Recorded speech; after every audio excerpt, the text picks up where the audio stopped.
In this video, we're going to look at step program and TR mode.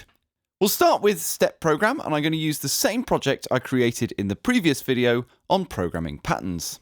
If I hit step program in the top right, you can see that we're greeted with a graphical view of what we've sequenced. Use the F1 and F3 keys to change the quantize and zoom setting to match your pattern.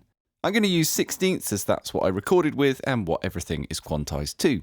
You can then use the encoder or arrow keys to navigate through the steps. Whenever there is an event for a track on a step, the track or tracks in question will be highlighted on the left-hand side. If you press enter on a step, you bring up the Edit Step Parameters menu. You can use the encoder or arrow keys to cycle through the tracks that have events on that step. In this case, there are 4 tracks A1, A5, A6, and A8. You can then depress the encoder or use the enter button to select a track and then tab through the parameters. Alternatively, you can use the buttons and concentric knobs to jump to the relevant parameter. From here, you can post-edit any of those parameters using the encoder, arrow keys, or the fader for the relevant track. For envelope and loop slice, you can hit the B button for the envelope editor and wave editor respectively, if you wish to get more surgical with the changes. Any changes you make are automatically saved. Another option is to press F2 whilst in the Edit Step Parameters menu for a numerical view. From here, you can get very forensic when editing settings for an event on a given step. If you want to add an event on a given step, make sure Record Edit is selected in the Transport section, navigate to a step and press the relevant pad. If you want to remove an event, navigate to a step, hold Erase and then press the relevant pad. If you wish to remove all events from a step, hold Erase and then press Enter or the encoder. A note, if Record Edit is unselected, the pads can be pressed and sounds previewed without being added to the pattern. If you wish to shift all events on a given step, navigate to that step with the encoder and press F4. Then use the encoder to navigate to the desired position and then press F4 again. If you wish to shift the events of one track on a given step but not the others, hold F4 and press the relevant pad, and then move the event to the desired position and press F4 again or the encoder. To loop a bar within step program, navigate to it, in this case bar 3, and press F5. This bar will loop indefinitely until I press F5 again. To loop a selection, hold Shift and then use the arrow keys or encoder to highlight the desired measures or beats, and then press and hold F5 until the Loop Selection On message appears. Press F5 again to deactivate it and move the cursor to remove the selection. If you make a selection and press Enter, then you'll be greeted with the Selection Actions menu. From here, you can select Modify and choose whether you wish to modify all tracks within the selection or specific tracks, selected by using the associated pads.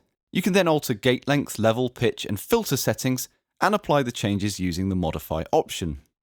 You can also transpose a track or all tracks within the selection, transcribe them, which means that the events will be changed to a new track, but the parameters like pitch and level will remain.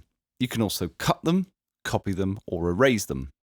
If you've used cut or copy, you will be returned to the step program where you can hit F7 for your paste and transcribe options.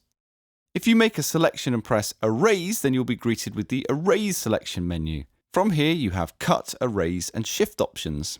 A note, you can hold copy and hit a pad on a step to quickly copy that track's events, then F7 to paste as discussed earlier. You can also make a selection and hold copy and a pad to copy that track's events within the selection, and then again F7 for your paste and transcribe options. So if you like a performance but you've stuffed up one rhythm or one pitch or one filter setting or one level, step program is how you fix it or edit it after the fact. You don't need to erase everything and start over. It's also very handy if you've got a longer bit of audio that you want to be triggered on the first beat of the first bar, as you can just tap that in quickly rather than trying to time it in manually. You can also input an entire pattern from scratch within the step program if pad bashing isn't your thing. There is one more way to sequence on the machine itself, and that's TR mode. While step program is active, press F2. The mute and solo buttons now represent 16 steps. Use the pads to select a track and then depress the mute and solo buttons to activate events on a given step. You can edit the parameters for a track, filter, level, pitch, envelope, loop, slice in the normal way, and the live parameter state will be input when you next add an event. Alternatively, you can select a track and then use Shift and a mute or solo button on an active step to bring up the Edit Step Parameters menu as before. Using either of these methods, you can still sequence different levels, pitches, envelope settings, etc. within TR mode. You can then press F2 again to come out of TR mode and continue working in one of the other paradigms we covered earlier too, so if you want to mix and match, you can. Finally, I should note that you probably want to save your project at this point. To do this, hit Shift and Save and give your project a name. The project folder saved on the SD card will contain your patterns, your samples, and your kit file. So you can put that folder onto any S2400 if you're collaborating with other people, and everything will load up seamlessly. Beautiful. In the next video, we'll look at song mode.